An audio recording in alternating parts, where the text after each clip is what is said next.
I told Mr. Washington I wanted to become a disc jockey. Someone asked me to tell this story. And he said, Les Brown, he said, if you want to do anything worthwhile in life, you've got to be hungry. And so I started working to develop myself. He said, I want you to practice every day being a disc jockey. I said, but I don't have any job now. He said, it doesn't matter. He said that it's better to be prepared for an opportunity and not have one than to have an opportunity and not be prepared. So every day I was working to develop myself. And that's what you must do. And as I was working to develop myself, I applied for a job as a disc jockey, WMB on Miami Beach. I went to a guy named Milton Butterball. I said, how you doing, Mr. Butterball? I'd like to get a job as a disc jockey. He looked at me, he said, do you have any broadcast background? I said, no, sir, I don't. Do you have any journalism background? I said, no, sir, I don't. He said, we don't have any jobs available. I said, yes, sir. I went back to Mr. Washington and I told him, he said, don't take it personally. He said, most people are so negative, they will have to say no 7 times before they say yes. He said, go back again. So I went back again. I said, how you doing, Mr. Butterball? My name is Les Brown. He said, I know what your name is. What do you want? I said, I'd like to know whether or not you have any jobs as a disc jockey, sir. He said, didn't I just tell you yesterday we didn't have any jobs? I said, yes, sir, but I know whether or not somebody got laid off or somebody was fired, sir. He said, no one was laid off or fired. Now get on out of here. I came back the next day. Hello, Mr. Butterball. How are you? He said, fine. What do you want now? I said, I'd like to know whether or not you got any jobs, sir. Didn't I tell you the last 2 days we didn't have any jobs? I said, yes, sir, but I don't know whether or not somebody got sick or somebody died, sir. He said, no one got sick or died. Now don't come back here and throw me out again.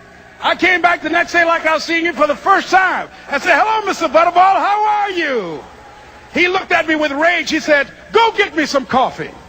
I said, yes, sir.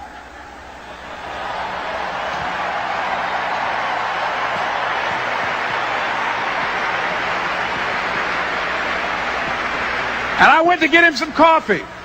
After a while, I would get their lunch and dinner, and I would go in the control rooms and take the disc jockeys their food, and I would not leave until they would ask me to leave. Then they started trusting me to pick up entertainers that came to town. Entertainers like the Four Tops and the Temptations and Dinah Ross and the Supremes. I would drive them all over Miami Beach in the disc jockeys' big long Cadillacs. I didn't have any driver's license, but I was driving like I had some.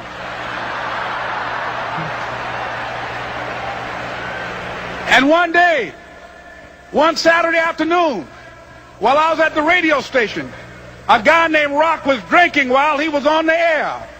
I was the only one there, looking at him through the control room windows, walking back and forth, young, ready, and hungry. I was saying, drink, Rock, drink. Drink, Rock. I'd have gone to get him some more if he'd asked me to. Pretty soon the phone rang, and it was the general manager.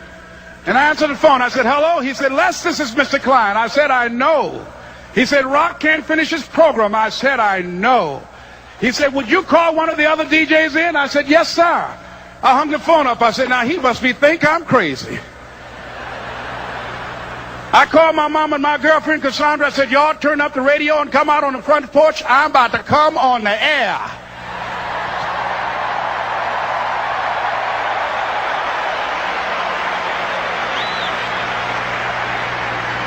I waited for about 20 minutes, and I called him back. I said, Mr. Klein, I can't find nobody. He said, young boy, do you know how to work the controls? I said, yes, sir. He said, go in there and don't say nothing here. I said, yes, sir. I couldn't wait to get behind those controls. I put on an old Stevie Wonder record called Fingertips. I sat down behind that turntable. I said, look out, this is me, LB Triple P. Les Brown, your platter playing Papa. There were none before me, and there will be none after me. Therefore, that makes me the one and only. Young and single and love to mingle, certified, bona fide, indubitably qualified to bring you satisfaction, a whole lot of action. Look out, baby, I'm your love man. I was hungry.